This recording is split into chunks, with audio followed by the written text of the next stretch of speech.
Praise the Lord. நம்முடைய ஆண்டவர் சர்வ வல்லமையுள்ள தேவன். அவர் நேற்றும் இன்றும் என்றும் மாறாதவராகவே இருக்கிறார்.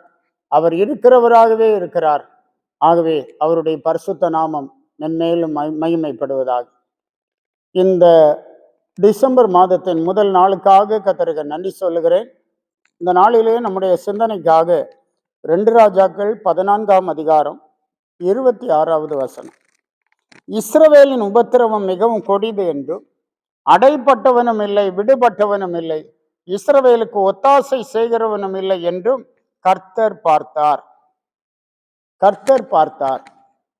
இஸ்ரவேலின் உபத்திரவம் மிகவும் மிகவும் கொடிது, இதை கர்த்தர் பார்த்தார் என்று சொல்லப்பட்டிருக்கிறது. நம்முடைய வாழ்விலும் கூட பற்பல விதமான உபத்திரவங்கள் வழியாக நாம் கடந்து வந்திருக்கலாம். நெருக்கங்கள், உபத்திரவங்கள், கஷ்டங்கள் வழியாக நாம் வந்திருக்கலாம். ஆனால் அந்த சூழ்நிலைகளிலே எல்லாம் அடைபட்டவனும் இல்லை, விடுபட்டவனும் இல்லை, இஸ்ரவேலுக்கு ஒத்தாசை செய்கிறவனும் இல்லை. எந்த ஒரு உதவியும் நமக்கு செய்யக்கூடியவர்கள் செய்யவில்லை, ஒருவரும் இல்லை. நாம் தனித்து விடப்படுகிறோம் என்று பார்க்கிறோம். தனித்து விடப்படும் போது கர்த்தர் பார்த்தார். கர்த்தர் நம்மை பார்க்கிறார். மெய்யாகவே இந்த புதிய மாதத்தில் கர்த்தர் நம்மை பார்க்கிற தேவன். கர்த்தர் நம்முடைய சூழ்நிலைகளை அறிந்து, நாம் படுகிற பிரயாசங்களை அறிந்து, வேதனைகளை அறிந்து அவர் நம்மை பார்க்கிற தேவனாய் இருக்கிறார். கர்த்தர் பார்த்தார். கர்த்தர் இஸ்ரவேலுக்கு இரக்கம் செய்கிற தேவனாய் இருக்கிறார். அருமையான தேவ பிள்ளைகளை, இந்த மாதத்தில் கர்த்தர் மெய்யாகவே உங்களுக்கு கர்த்தர் இரக்கம் செய்கிற தேவன். யாத்ராம 2வது அதிகாரம் 25ஆம் வசனத்திலே தேவன் இஸ்ரவேல் புத்திரரை கண்ணோக்கினார், தேவன் அவர்களை நினைத்தருளினார் என்று சொல்லப்பட்டிருக்கிறது. தங்கள் முற்பிதாக்களோடு பண்ணினதான உடன்படிக்கையை கர்த்தர் நினைத்தருளினார். இஸ்ரவேல் புத்திரருடைய கூக்குரல் தேவ சமூகத்திலே வந்து எட்டினது. கர்த்தர் அவர்களை நினைத்தருளினார். ஆண்டவர் நினைத்தால் போதும், நமக்கு ஒத்தாசை செய்வார். ஏனென்றால் 2 நாளாகமம் 25ஆம் அதிகாரம் 8ஆம் வசனத்திலே படிக்கிறோம், ஒத்தாசை செய்யவும் விழப்பண்ணவும் தேவனால் கூடும். ஒத்தாசை பண்ணவும் விழப்பண்ணவும் தேவனால் கூடும். இந்த காலை நேரத்திலே நீங்கள் எவ்விதமான சூழ்நிலையில காணப்பட்டாலும் உங்களுக்கு ஒத்தாசை பண்ண இந்த ஆண்டவராலே கூடும்.